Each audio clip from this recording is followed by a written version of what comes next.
शिक्षाप्रद कहानी सुनने के लिए चैनल को सब्सक्राइब कर दें ताकि नई कहानी आपके लिए लाती रहूं।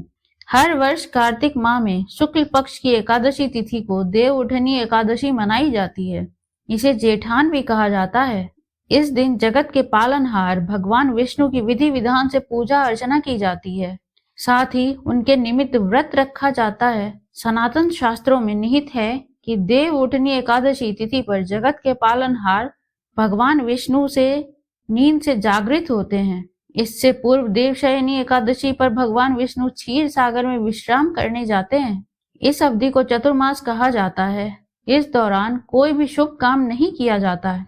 धार्मिक मान्यता है कि देव उठनी एकादशी तिथि पर भगवान विष्णु और माता लक्ष्मी की पूजा करने से साधक के सकल मनोरथ सिद्ध हो जाते हैं। साथ ही घर में सुख समृद्धि और खुशहाली आती है। आइए देव उठनी एकादशी का शुभ मुहूर्त और पूजा विधि जानते हैं। पंचांग के अनुसार कार्तिक माह के शुक्ल पक्ष की एकादशी तिथि 22 नवंबर 2023 को देर रात 11:03 से शुरू होगी और अगले दिन यानी 23 नवंबर 9:01 पर समाप्त होगी। सनातन धर्म में उदया तिथि मान्य है, अतः 23 नवंबर को देव उठनी एकादशी मनाई जाएगी।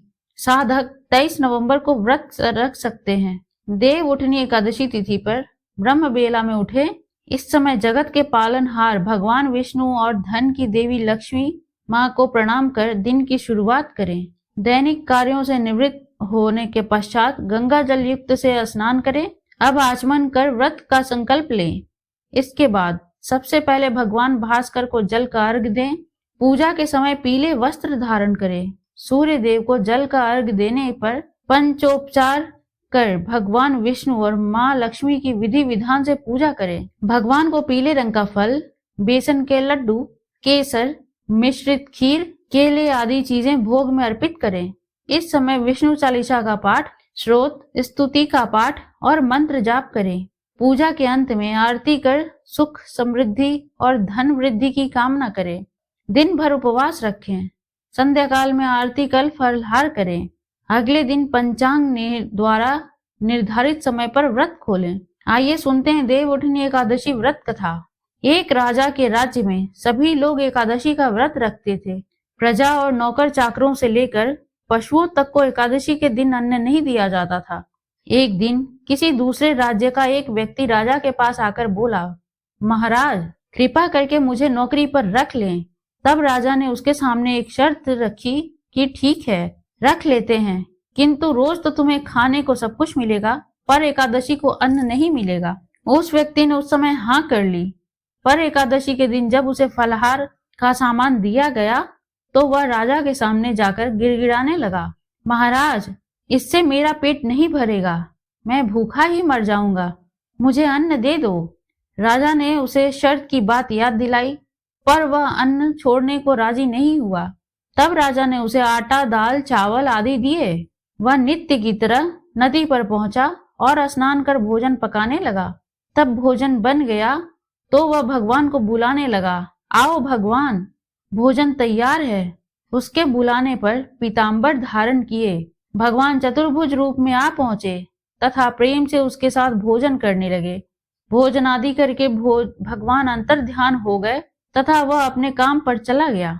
15 दिन बाद अगली एकादशी को वह राजा से कहने लगा, महाराज मुझे दुगना सामान चाहिए, उस दिन तो मैं भूखा ही रह गया।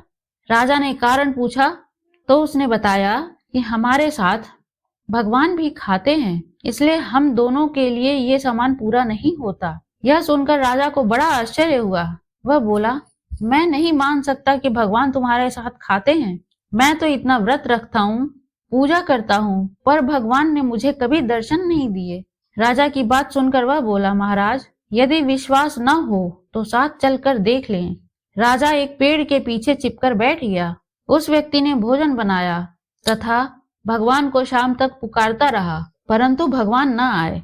अंत में उसने कहा, हे भगवान, यदि आप नहीं आए तो मैं नदी में कूदकर प्राण त्याग दूंगा। लेकिन भगवान नहीं आए। तब वह प्राण त्यागने के उद्देश्य से नदी की तरफ बढ़ा। प्राण त्यागने का उसका दृढ़ इच्छा जान शीघ्र ही भगवान ने प्रकट होकर उसे रोक लिया और साथ बैठकर भोजन करने लगे। खा पीकर वे उसे अपने विमान में बैठाकर अपने धाम ले गए। यह देख राजा ने सोचा कि व्रत उपवास से तब तक कोई फायदा नहीं होता जब तक मन शुद्ध ना हो। इससे राजा को ज्ञान मिला। वह भी मन से व्रत उपवास करने लगा और अंत में स्वर्ग को प्राप्त हुआ। अगर यह कहानी आपको अच्छी लगी हो तो लाइक एवं सब्सक्राइब करें और इस कहानी से क्या शिक्षा मिली कमेंट में जरूर लिखें। धन्यवाद।